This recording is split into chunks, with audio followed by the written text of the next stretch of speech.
Pagi hari ini kita sedang mempersiapkan perjalanan hidup kita, saudara, menuju akhir tahun. Sebelum saya menyampaikan firman Tuhan, izinkan saya menyampaikan hal-hal yang sebetulnya umum sekali, saudara.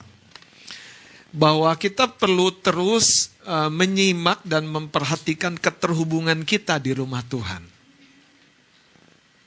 Salah satunya, saudara, guru gereja anak selalu saya pesankan untuk lihat, ikuti ibadah melalui streaming Facebook. Atau kalau memang terlalu terbatas waktu, Anda dengarkan melalui Spotify. Saudara, mengapa kita penting terus terhubung? Karena sebetulnya hidup itu tidak pernah dibangun secara acak. Dan itu bukan konsepnya Tuhan membangun kita secara acak. Tuhan selalu membangun dengan pola, katakan amin. Tuhan selalu membangun dengan keterhubungan hari lepas hari, amin. Karena itu waktu kita hilang keterhubungan atau mengalami gangguan dalam keterhubungan, saudara, sebetulnya kita sudah mengalami sebuah kehilangan dan gangguan yang lebih besar daripada kehilangan berkat itu sendiri. Inilah yang seringkali kita tidak sadari bahwa yang termahal yang dibangun oleh Abraham dalam setiap perjalanannya memasuki sebuah wilayah yang baru, dia menaklukkan peperangan, dia menghadapi musuh-musuhnya. Kenapa dia membangun mezbah? Bukan dia sekedar mau mempersembahkan apa yang dia peroleh. Bukan sekedar dia mau memanggil nama Tuhan. Dia tahu bahwa keterhubungannya dengan Tuhan, keterhubungan yang lekat, keterhubungan yang baik, yang betul-betul dalam sebuah konektivitas yang tinggi, itu akan membuat dia, saudara, dimampukan Tuhan memasuki babak-babak yang baru dalam kehidupannya. Karena itu, saudara, mari tingkatkan atau perbaiki keterhubungan kita, katakan amin. Nah, ini akan menjadi satu pelajaran berseri, mungkin ada 3 minggu. Karena saya melihat, saudara, ketika keterhubungan kita beres, keterhubungan kita pulih, keterhubungan kita tuh kuat, saudara, kita dapat menerima yang sebelumnya sepertinya tidak mungkin terjadi. Sebuah contoh praktis saja dalam kehidupan kita, saudara. Satu kali ada 2 charger yang saya gunakan untuk satu handphone. 2 charger ini sama-sama satu merek Samsung. Dan charger yang pertama saya terima lebih duluan. Ada charger yang berikutnya. Masalahnya sederhana begini, saudara. Saya cas dengan charger yang pertama yang memang cocok match gitu dengan handphone saya. Tapi kok tidak menghasilkan daya yang seharusnya terjadi ketika pagi saya bangun. Saya belum tahu kenapa. Saya pikir chargernya bermasalah. Saya pikir kepala chargernya bermasalah. Sampai akhirnya saya dapatkan bahwa yang membuat daya dari di mana charger saya terhubung dengan arus listrik tidak terkumpul di handphone saya yang harusnya terkumpul setiap sekian waktu. Makanya jangan hanya ke gereja kalau Anda tidak terhubung. Anda tidak bisa narik semua, saudara, semua yang sudah Tuhan berikan. Anda harus terhubung, katakan amin. Tepuk bawah kanan kirinya, kita harus terhubung. Betul, saudara. Kalau kita terhubung, tidak terhubung. Kalau kita tidak terhubung, dengarkan dengan baik. Ketika saya bangun pagi, handphone saya masih kosong. Dan ketika saya lihat, saya pikir kepala chargernya yang bermasalah. Ternyata kabelnya itu, kabel konektornya itu yang bermasalah. Akhirnya kepala charger yang ada, saya ganti dengan kabel charger yang baru. Dan semuanya kembali berjalan dengan baik. Coba renungkan, bagaimana caranya Anda terhubung dengan rumah Tuhan? Ya, ibadah tiap minggu itu oke. Itu saja masih lemah sebetulnya, saudara. Saya suka bilang sama banyak orang, ibadah boleh di mana saja, tapi berjemaat Anda harus jelas. Karena di dalam jemaatlah Anda digembalakan. Kita butuh gembala. Karena kita domba. Tapi kadang-kadang ada pemahaman-pemahaman yang salah, yang membuat kita berpikir yang penting kita boleh di mana-mana saja. Saya selalu bilang ibadah, seminar, KKR boleh di mana saja. Yang ajarannya benar. Tapi untuk digembalakan, Anda harus tahu Anda punya keluarga. Bukan hanya punya pemimpin. Betul nggak? Makanya kalau kita mundur sedikit, kenapa Pak Sutri kemarin, saudara, konsep retreatnya menurut saya agak lain. Agak lain, saudara. Mungkin Bapak Ibu saudara yang belum tahu, saya termasuk korban aniaya bapak-bapak yang keren ini. Tapi korban yang berbahagia, saudara.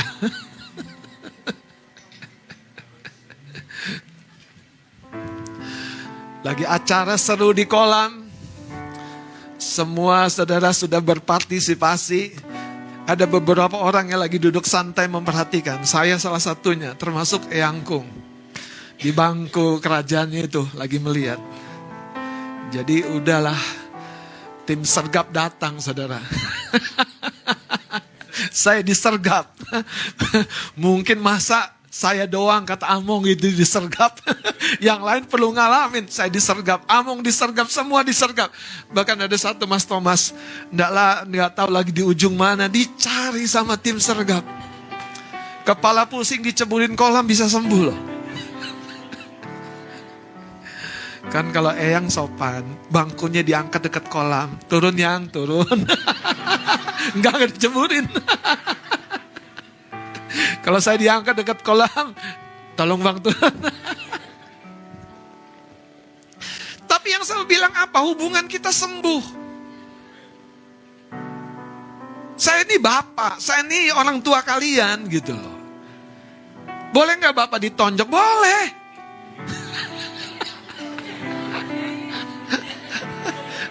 Tapi bukan untuk tonjok menyakitkan kan? Tonjok begini, yes gitu. Ini gitu. Kalau kami di rumah, saya udah dulu masuk kamar mandi, anak saya udah kebelet. Papa, udah saya terpaksa pakai baju lagi keluar. Anak saya duluan. Itu bisa nggak? Bisa. Dan itu yang normalnya. Seorang anak itu mendesak bapaknya. Coba bagaimana kita keterhubungan kita dengan saya sebagai bapak rohani, dengan Tuhanmu sebagai bapakmu. Engkau hanya menunggu nasib. Saya mau kasih tahu, yang salah, yang rusak itu keterhubunganmu. Nunggu nasib. No, saudara. Jangan biarkan tahun-tahun produktifmu itu hilang. Karena engkau seperti si sulung di rumah besar kaya, maha kaya itu. Dan engkau bilang sama bapak, di cerita Lukas pasal 15 itu, Papa, adekku si bungsu itu udah terima bagian yang terbaik. Pergi foya-foya dengan pelacur, pulang dipestain. Gak salah lu, Pak. Karena disulung, ngomongnya kan agak tinggi gitu kan. Tapi si bapak dengan lemah lembut, anakku, adek kita ini udah mati, dia hidup lagi. Ayo kita syukuri. Bukan kita syukurin ya. Kita syukuri. Potong lembu, nah itu masalahnya Papa. Adek kita yang kualat itu pulang dipestain potong lembu. Aku sama temanku gak pernah satu ekor kambing kau beri potong untuk pesta. Dalam hati si bapak langsung ngebatin, Naku, yang aku punya kamu punya. Kalau saya jadi bapaknya akan berpikir gini, kapan gue pernah dengar lu minta anak kambing untuk pesta sama teman-teman? Lu ngomong aja baru sekarang. Yang ada cuma ngomel, komplain lagi. Aku kerja baik-baik tiap hari, aku tidak pernah melanggar. Tapi ya satu anak kambing tidak pernah kau kasih. Terus dalam hati bapaknya, Nak, aku pikir kamu gak punya teman. Karena kau kerja terus. Coba benar gak sih? Itu nangkanya keterhubungan itu sangat-sangat rawan. Kadang-kadang ada jemaat yang tiba-tiba hilang lenyap. Saya gak tahu di mana, 2 minggu, 3 minggu, 1 bulan. keterlaluan loh. Itu salah. Itu nggak boleh, saudara. Sekali lagi, bukan nggak boleh pulang kampung, nggak boleh retret, nggak boleh jalan. Bukan itu poinnya. Keterhubungan itu melampaui hari Minggu. Coba deal dulu sama saya. Keterhubungan itu melampaui hari Minggu ya. Senyummu manis-manis kok. Jadi boleh nggak kelihatan? Apalagi Among, tiba-tiba tugas kembali ke mana Mang? Sorik. Terus mau ngapain kita? Hadir dong Among, enak aja. Jemaat, apalagi pemimpin, apalagi TM, hadir dong. Bukan, saudara. Betul nggak? Nih, teman-teman yang sekolah, ada tugas kampus nggak hadir. Apa respon saya? Butuh dukungan berapa Kak Yayan? Tuh bayangkan kalau dia nggak ngomong. Kemarin kemana? Jalan sama siapa? Tapi kalau dia ngomong kan, butuh dukungan apa lagi kalian? Makanya itulah kekuatan sebuah keterhubungan. Jangan jadi sekedar jemaat. Jadi jemaat yang terhubung. Jangan sekedar jadi anak rohani. Jadilah anak rohani yang terhubung. Bapak saudara, saya nggak pernah salahkan anak saya kalau angkat kaki di meja, di sekretariat, di meja kantor saya. Saya nggak pernah salahkan dia. Wong ini anak beneran.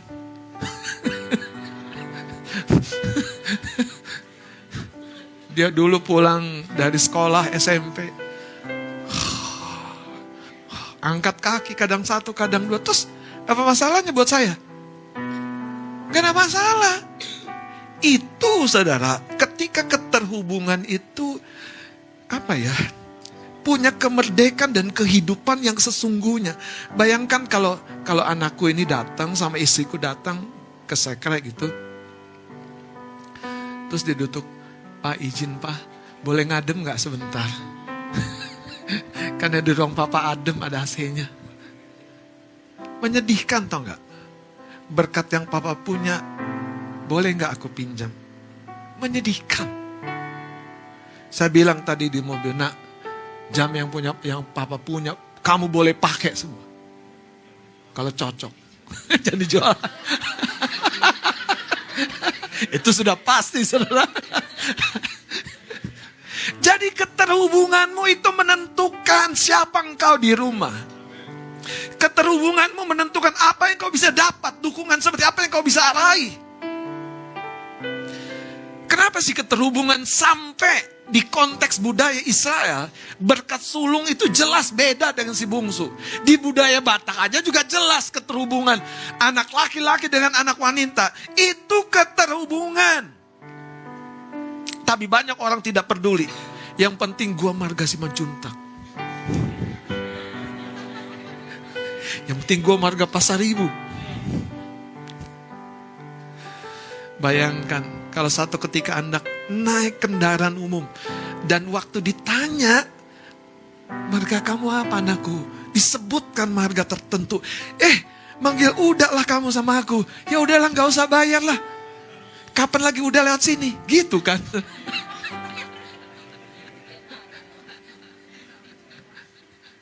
Saya pernah ngalamin saudara. Sampai dia bilang, aduh aku udahmu, gak usah lah bayar. Keterhubungan itu powerful sekali. Cuman pertanyaannya, apakah konektor Anda, kabel chargernya itu sedang mengalami masalah? Mau kepala chargernya wattnya gede, bisa bagus mengalirkan daya ke handphone Anda, tapi kabel chargernya empot-empotan. Yang saya ganti kabel chargernya. Dan sejak itu sadar gak ada masalah. Itulah keterhubungan. Saya suka bilang, kalau jemaat harus berani datang ke rumah gembala, ke ruang gembala. Om doakan aku. Harus berani. Karena gak ada masalahnya, gak ada halangannya, gak ada peraturan yang merumitkan Anda. Dan disitulah sebetulnya kehendak Tuhan akan terjadi. Melalui apa? Keterhubungan. Mari lihat satu cerita yang menurut saya saudara agak memukul sebetulnya buat orang Kristen. Dari 2 Raja-Raja pasal 4. Saya akan kupas ini, dan biarlah Anda menangkap sedalam-dalamnya dan mengalami sebuah perubahan sebesar-besarnya. 2 Raja-Raja pasal 4 ayat yang pertama dan ayat yang kedua. Mari kita bangkit berdiri, kita akan baca bersama-sama. Saudara, tidak ada pohon yang ditanam untuk tidak berbuah. Itulah hidupmu. Pasti berbuah ketika kita tertanam dengan baik, terhubung dengan baik di rumah Tuhan. Kita baca ayat 1 dan 2 saja dari 2 Raja-Raja pasal 4. 2, 3. Minyak seorang janda. Salah seorang dari istri-istri para nabi mengadukan halnya kepada Elisa sambil berseru, "Hambamu suamiku sudah mati, dan engkau ini tahu bahwa hambamu itu takut akan Tuhan. Tetapi sekarang penagih hutang sudah datang untuk mengambil kedua orang anakku menjadi budaknya." Jawab Elisa kepadanya, "Apakah yang dapat kuperbuat bagimu? Beritahukanlah kepadaku apa-apa yang kau punya di rumah." Berkatalah perempuan itu, "Hambamu ini tidak punya sesuatu apapun di rumah kecuali sebuah buli-buli berisi minyak." Terima kasih. Tuhan Yesus berkati. Silakan duduk. Saudara, lihat cerita ini, bagaimana keterhubungan seorang wanita, seorang janda kepada pemimpin pada waktu itu, yaitu Elisa. Saya akan coba uraikan supaya Anda paham. Ini ceritanya bukan tentang mujizat saja.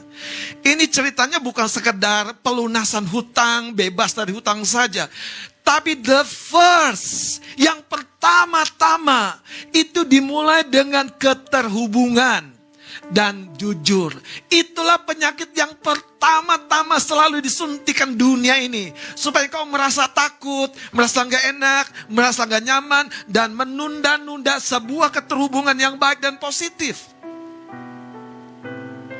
Coba lihat saudara ayat pertama. Salah seorang dari istri-istri para nabi. Ini menjelaskan bahwa Elisa punya kelompok anak buah, yaitu nabi-nabi. Elisa punya kumpulan komunitas nabi-nabi. Dan Elisa adalah pemimpinnya. Kalau boleh mungkin seniornya. Dan lihat perkataan janda nabi ini. Hambamu. Itu menerangkan suaminya adalah asistennya Elisa. Setuju ya? Setuju nggak? Hambamu Elisa. Suamiku sudah mati, dan engkau ini tahu bahwa hambamu itu apa? Nanti kita akan lihat. Banyak orang punya keterhubungan cuma di level rohani, dan itu salah besar, saudara. Kenapa? Kalau hanya di level yang rohani, di level pelayanan, justru yang hancur di tatanan yang lain, di area yang lain. Kita gali lagi, coba lihat saudara. Janda ini berkata bahwa hambamu itu takut akan Tuhan, tetapi sekarang penagih hutang sudah datang untuk mengambil kedua orang anakku menjadi budaknya. Menurut saya saudara, krisis yang terjadi di rumah tangga nabi ini bukan baru terjadi. Kenapa kita bisa tahu? Karena tidak pernah penagih hutang tidak punya apa-apa mau ngambil dari rumah orang yang berhutang. Masa dia mau langsung ambil anaknya kalau ada mobilnya? Masa dia mau ambil anaknya kalau masih ada guci emasnya? Masih ada benda-benda berharga lainnya. Dan ketika catatan ini ditulis, ibu janda ini bilang, hambamu suamiku sudah mati, dan engkau ini tahu bahwa hambamu itu takut akan Tuhan. Tetapi sekarang saya bayangkan saudara, ibu atau istri dari nabi ini, ketika tidak ada jalan lain, ketika keadaan sudah berlarut-larut arah, ketika keadaan seperti tidak bisa dipecahkan sendiri, itu kan yang seringkali di pikiran kita. Dia datang kepada Elisa yang adalah bos daripada suaminya. Dan dia pakai kemasan, hambamu suamiku. Artinya ibu ini tahu keterhubungan suaminya dengan Elisa. Tapi sayang sekali, menurut saya saudara, ada sesuatu yang miss dari keterhubungan mereka. Coba lihat ayat 2-nya. Ini menjadi sangat-sangat menarik menurut saya. Baca, tolong seorang baca ayat 2-nya. Jawab Elisa kepadanya, apakah yang dapat kuperbuat bagimu? Ya. Beritahukanlah kepadaku apa-apa yang kau punya. Coba saudara, waktu Elisa mendengar masalah yang besar dan serius ini, dia ingin memulai dari apa yang mampu ibu ini punya, miliki. Lanjut.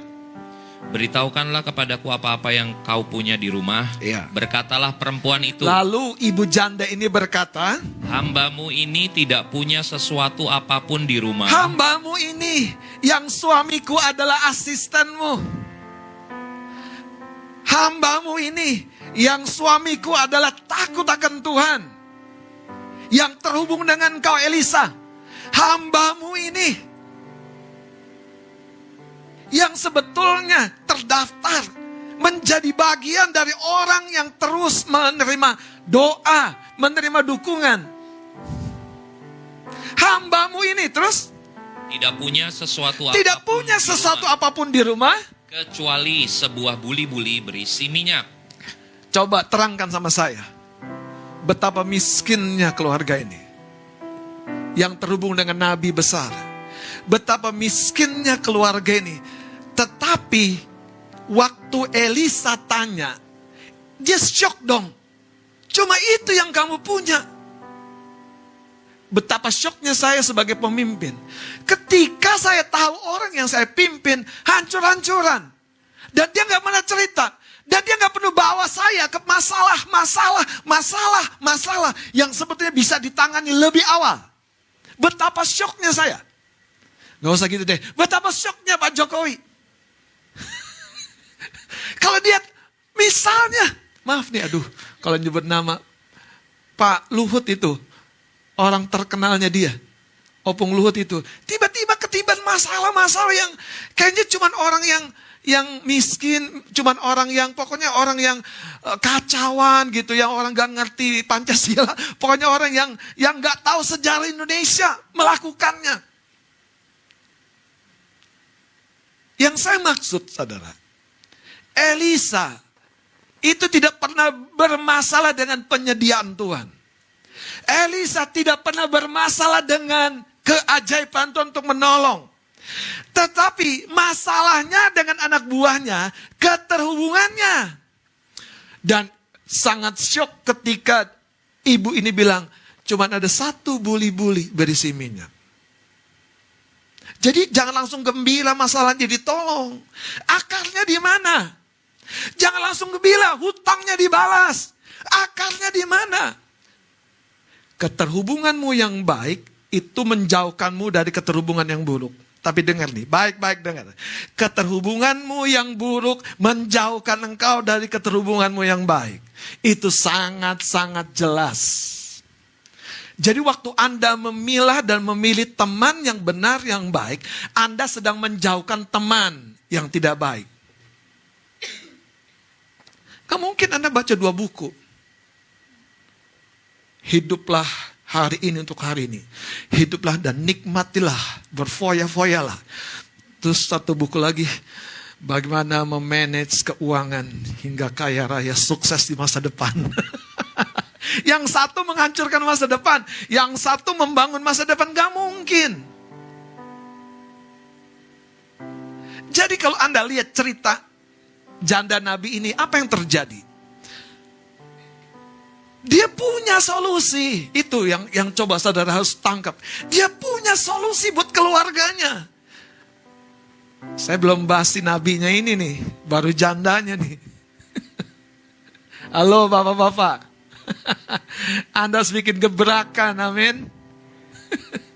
Betulan saudara, kadang-kadang ya, gebrakan itu dimulai, kita harus datang kepada Elisa. Kita harus ngomong masalah kita. Jangan sampai hancur-hancuran begini. Dan cara dunia dan cara setan adalah selalu menaburkan rasa tidak aman. Betul kan? Rasa tidak aman. Makanya apa yang memulihkan si bungsu? Rasa aman dia ketika dia kembali ke rumah bapaknya.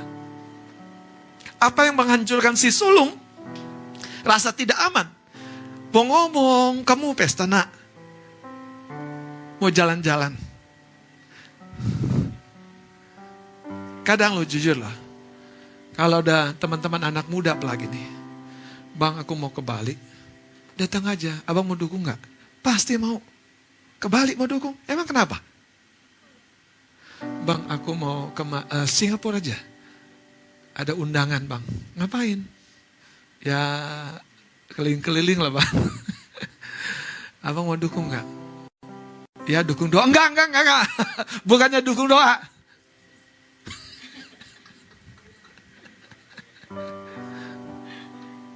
Anda tahu gak sih? Keterhubunganmu dengan pemimpinmu itu menentukan banyak hal. Cuman persepsi negatif kita, kenapa lebih besar? Pak Gembala sibuk. Pak Gembala nanti gak ada di sekretariat. Wong WA Kanani aja enggak. Iya kan? Kalau Kak Ria sudah tahu, ya datang dulu. Baru nanya, abang ada gak? Nah itu lain lagi caranya. Karena mumpung sempat. Kalau udah gak sempat, udah habis waktu. Saudara, saya mau kasih tahu ya.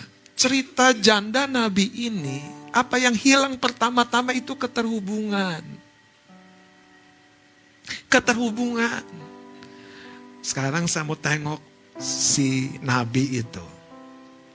Kalau Anda tanya, apakah Tuhan gak pernah ngomong, hai hambaku, jangan doa terus, datang sana ke rumah Pak Gembala. Ngapain ya, ceritain masalahmu sama istrimu. Saya bikin relevan ya. Hai hambaku, jangan puasa terus. Aku sudah titipkan hikmat. Kau doa puasa minta hikmat. Aku sudah titipkan hikmat sama Pak Gembala. Datang ke rumah Pak Gembala. Haleluya. Beneran Bapak Ibu. Masalah kita tuh kayaknya gimana gitu.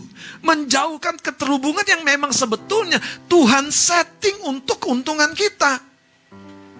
Betul gak Tuhan aja sampai bilang begini. Akulah gembala yang baik. Aku mengenal domba-dombaku. Dan dia memanggil dengan nama kita. Dan kalau domba-dombanya sudah keluar, dia memimpin.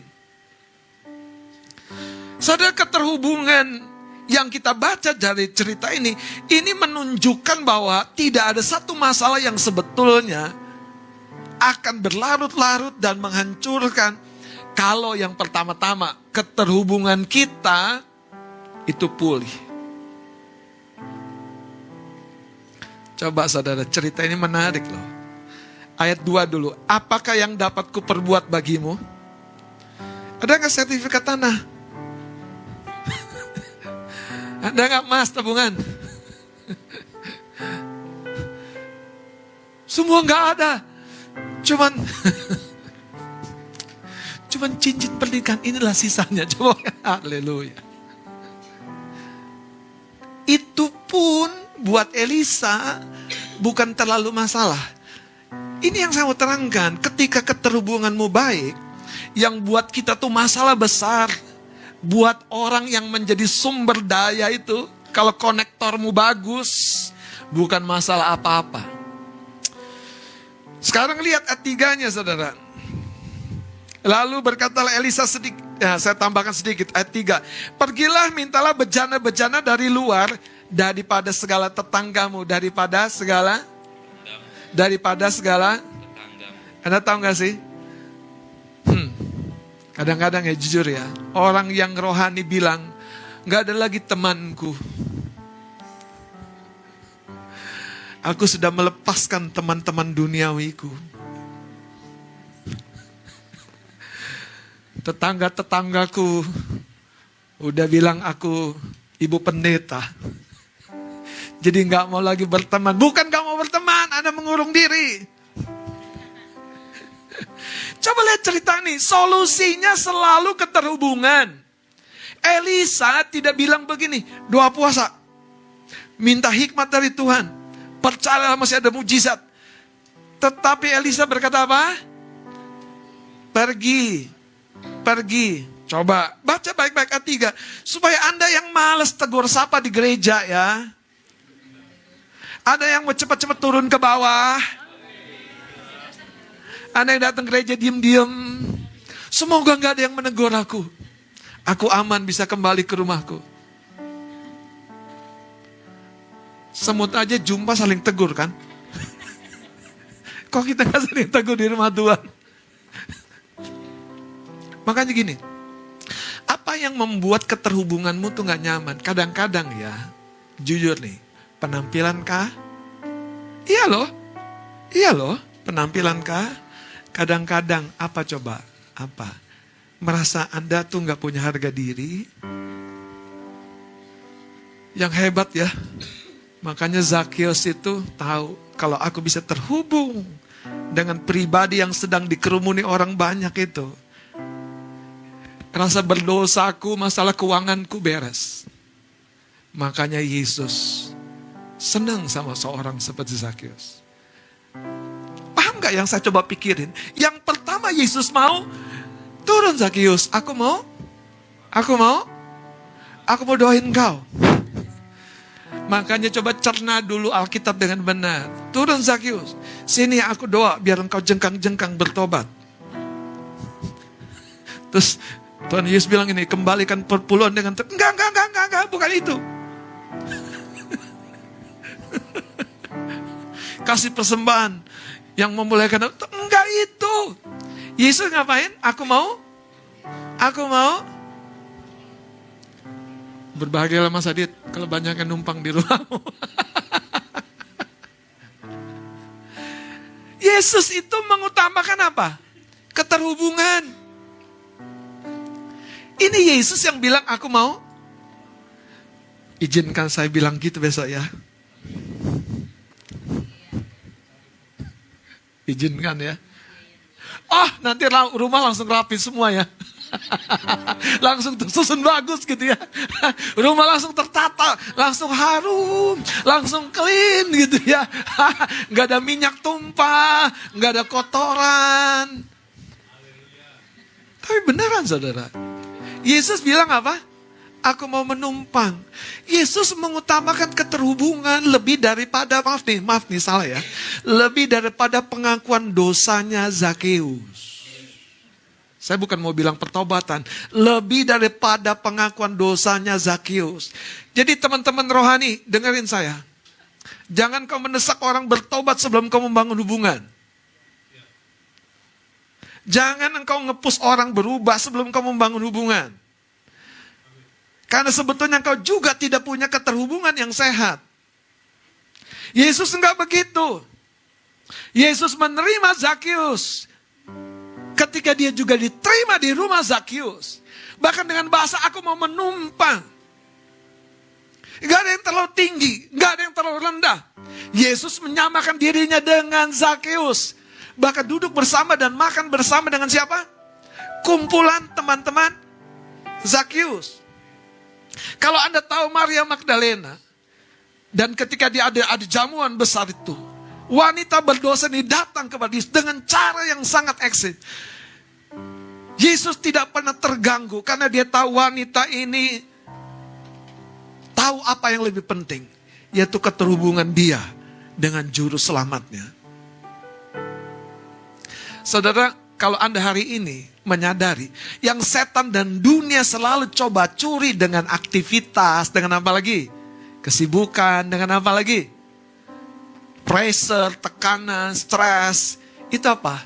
Mulai merosotnya keterhubungan. Itu yang terjadi dengan janda atau nabi dalam 2 Raja-Raja pasal 4. Dan Yesus datang belusukan untuk membangun keterhubungan.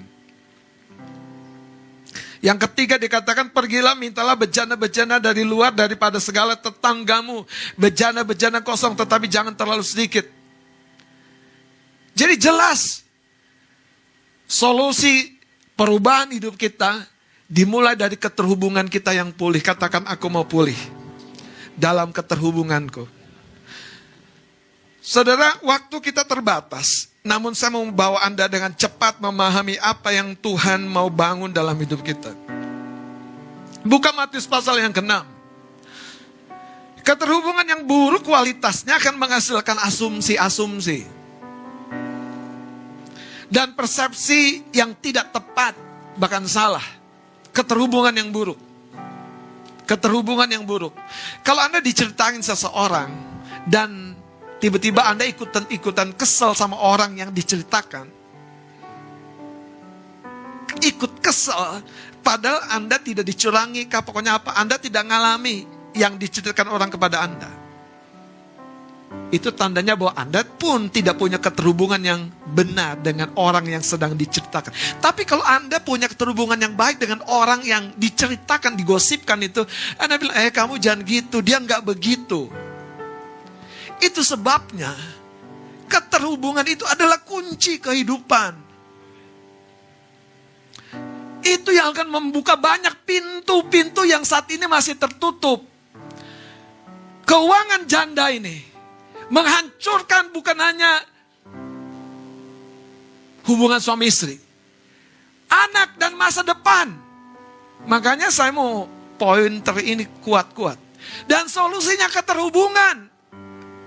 Langkah awalnya keterhubungan dengan seorang yang dipakai Tuhan untuk menyampaikan hikmat bagi solusi kita. Dan kalau kita tahu ini, saudara, itu sebabnya nilai keterhubungan itu di atas segala-galanya. Makanya Yesus turun dari surga mengosokkan diri dan jadi sama dengan manusia supaya bisa dekat dengan kita.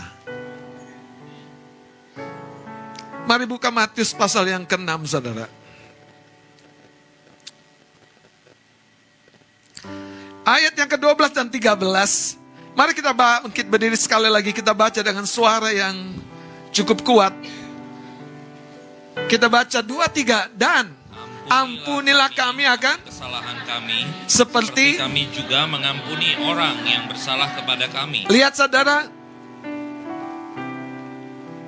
ajaran tentang doa Bapa kami, konten atau isi atau poin-poin tentang doa Bapa kami, itu ditutup dengan sebuah keterhubungan. Dan Yesus berkata, ampunilah kami. Ini ajaran, artinya kamu ngomong sama Bapa di surga, ampunilah kami ampunilah kami akan kesalahan kami, seperti kami juga mengampuni orang yang Bersalah kepada kami. Jadi apa? Tuhan mau gini, ketika engkau punya keterhubungan baik dengan sesama, keterhubunganmu dengan Bapa di surga itu juga punya satu dasar yang kokoh. Sebab Alkitab yang berkata ketika kita tidak mengampuni orang lain, dosa kita juga tidak diampuni. Dan yang lebih luar biasa yang dari doa ini saya mau tekankan tentang keterhubungan ayat 13. Kita baca 2-3. Dan janganlah membawa kami ke dalam pencobaan, tetapi lepaskanlah kami daripada yang jahat. Karena engkaulah yang mempunyai kerajaan dan kuasa dan kemuliaan sampai selama-lamanya. Silakan duduk. Bapak Ibu Saudara, Yesus pada doa Bapa kami ini menaruhkan satu ajaran yang serius tentang keterhubungan. Coba lihat ayat 13-nya. Dan janganlah membawa kami ke dalam pencobaan, tetapi lepaskanlah kami daripada yang jahat. Jadi keterhubungan kita dengan yang jahat, keterhubungan kita dengan yang jahat, yang buruk, yang berdosa, yang membuat saudara hidup kita error, yang membuat hubungan kita jatuh, gagal, lemah, yang membuat hidup rumah tangga kita tidak menghasilkan semangat buah keharmonisan. Lepaskanlah kami daripada yang jahat. Jadi kenapa Yesus bilang ngomong gini, itu poinnya. Kenapa Yesus bilang kamu katakan kepada Bapa di surga dalam doamu, lepaskanlah kami daripada yang jahat. Karena keterhubungan kita dengan yang jahat itu yang membuat hidup kita tidak akan berbuahkan yang baik. Itu poinnya. Keterhubungan kita dengan yang jahat itu yang menahan kita memasuki pintu-pintu perubahan dan kemajuan dalam hidup kita. Makanya tadi saya coba bilang, kita tidak mungkin baca 2 buku dan menerima 2 buku itu yang sama. Sementara buku yang satu mengajarkan hidup, foya-foya. Sementara hidup yang satu mengajar mengelola keuangan. Gak bisa. Tuhan ingin kita melihat apa keterhubungan kita dengan yang jahat hari ini. Melalui apa? Anak-anak muda, game, permainan, media. Apa keterhubungan kita yang jahat yang membuat kita menghabiskan waktu? Tidak fokus dengan apa yang Tuhan mau. Apa yang membuat kita tiba-tiba kehilangan kekuatan untuk berdoa. Kehilangan fokus untuk mencari Tuhan. Apa yang membuat kita rasanya untuk sesuatu yang lebih utama, lebih penting. Sepertinya gak ada waktu. Nah itu adalah keterhubungan yang jahat nilainya, buruk nilainya. Ketika engkau dan saya memahami tentang keterhubungan dan kekuatannya dalam hidup kita, saya percaya saudara, kita tidak akan melanjutkan kegagalan yang kemarin, katakan amin. Kita tidak akan melanjutkan saudara kelemahan tubuh kita yang kemarin. Kita tidak akan melanjutkan kelemahan sikap kita yang kemarin. Kenapa kita melanjutkannya? Karena kita masih terhubung. Dengan apa? Habit, dengan kebiasaan. Kita masih terhubung dengan yang jahat. Kita masih terhubung, saudara. Itu sebabnya kalau Anda subscribe sesuatu yang buruk di media sosial, itu akan terus muncul, terus akan muncul. Karena itu, lepaskan keterhubunganmu. Coba kalau Anda terhubung dengan orang-orang yang Anda tahu, orang ini bikin masalah terus. Kalau waktu unfollow, Anda delete dari list kontak Anda jagai diri Anda. Mulai saudara, potensi yang dulunya tercuri, sekarang mulai terarah kepada hal yang benar, hal yang seharusnya. Tidak semua saudara, hal yang menguras engkau di dunia kerja itu baik. Lihat bagaimana Marta terkuras habis, gak punya waktu untuk Tuhan. Yang saya mau terangkan dari cerita ini saudara, Tuhan ingin sehari ini frame-nya ini kita tangkap. Waktu kita memperbaiki keterhubungan kita, banyak masalah, banyak yang hal-hal yang baik itu segera terbuka, segera bermunculan. Anda berteman dengan orang yang suka jalan-jalan, tentu Anda mulai terpengaruh. Anda berteman dengan orang yang suka masak-memasak, tentu Anda akan mulai coba masak-memasak. Anda berteman dengan orang yang suka gosip, Anda mulai sedikit banyak mulai enak juga ya ngomongin orang. Tiba-tiba pikiran bawah sadar itu merekam, kok aku bisa nyambung sama dia? Ini nyambung. Nyambung. Kok aku bisa nyambung gitu? Kalau mau dia mah ngomongnya doa, ayat Alkitab, nggak menarik. Kalau mau dia nyambung. Saudara, dunia ini penuh keterhubungan. Inilah poin yang saya mau tutup.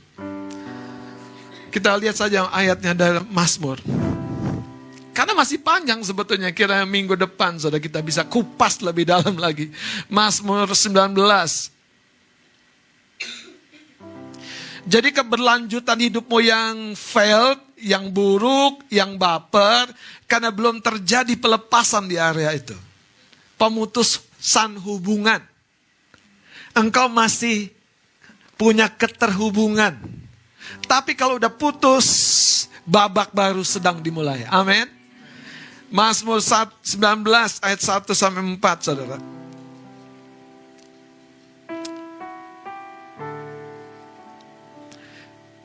Ayat 1 boleh saya akan baca.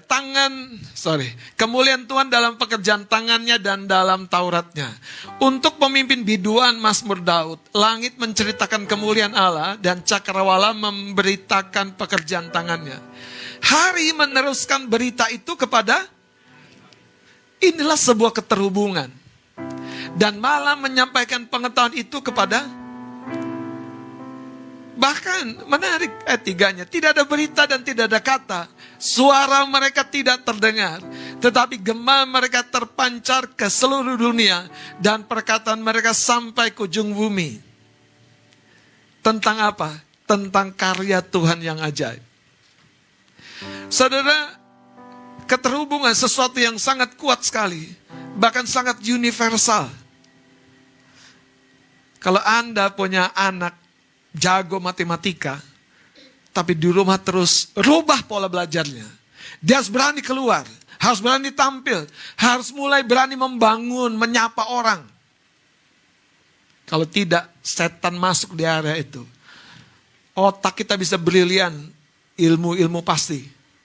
Tapi yang namanya ilmu memaafkan, ilmu beradaptasi, ilmu luwes, susah. Ilmu mengampuni, susah. Sekali tersinggung, ya udah, selama-lamanya dia di sana, aku di sini.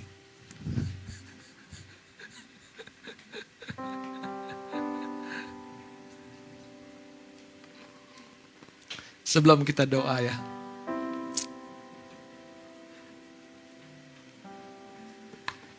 ada seorang ateis masuk, ini cerita, ada seorang ateis masuk ke sebuah tempat cukur rambut seorang anak Tuhan. Debat, nggak ada Tuhan. Mana mungkin Tuhan? Lihat peperangan di sana-sana, lihat sakit penyakit di sana-sana. Mana kalau Tuhan ada? Kenapa semuanya terjadi? Si anak Tuhan yang jadi tukang cukur ini diam, belum tahu bagaimana harus menanggapi si bapak ateis yang jadi orang yang datang di kios cukurnya. Selesai cerita, dia mau keluar, diantarin sama si anak Tuhan ini yang jadi tukang cukur. Dia lihat seorang pemuda tergeletak, tidur-tiduran di seberang jalan dengan rambut gondrong, gimbal, kusut, compang-camping. Disitulah dia dapat sebuah insight dan dia panggil bapak yang tadi tidak percaya Tuhan. Pak, saya mau bicara sebentar, Pak. Bapak lihat anak muda yang rambutnya gimbal, kusut, tidak terurus di depan. Iya, saya lihat, ada apa? Menurut Bapak, kalau dia datang ke toko cukur ini, apakah saya akan usir dia? Enggak lah ya. Terus kenapa dia nggak datang? Si tukang cukur ini bilang begini, inilah yang terjadi.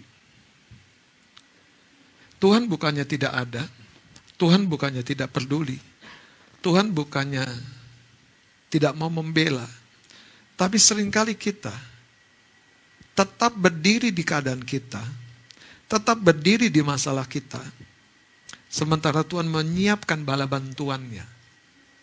Tuhan mempersiapkan hamba-hambanya, Tuhan mempersiapkan kaki tangannya di dunia ini. Tuhan bahkan mempersiapkan malaikatnya untuk selalu membela kita. Tapi masalahnya adalah ketika kita kehilangan keterhubungan, semua yang Tuhan sediakan itu tidak berarti apa-apa.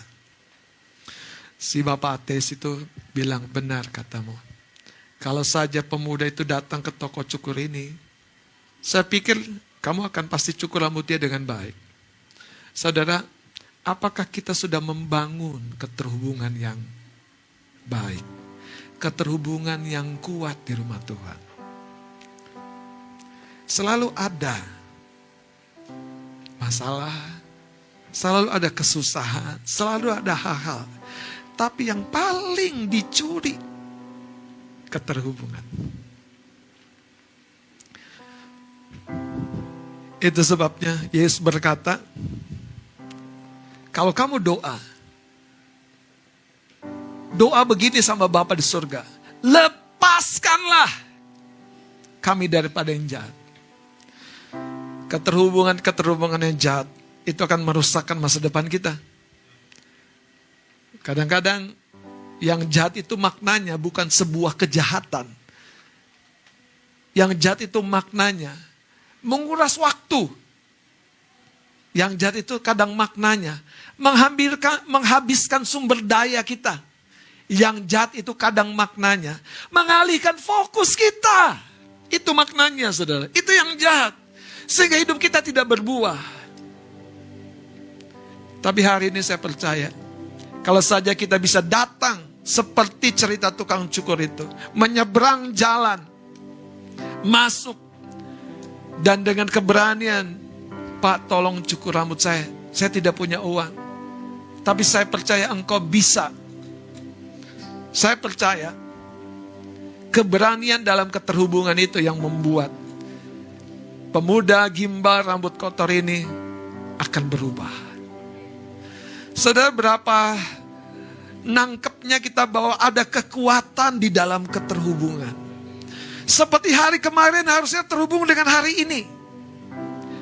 Yang baik hari ini kita follow besok, itu namanya keterhubungan. Hubungan yang baik hari ini kita follow up.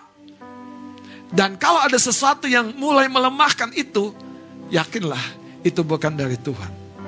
Mari kita bangkit berdiri.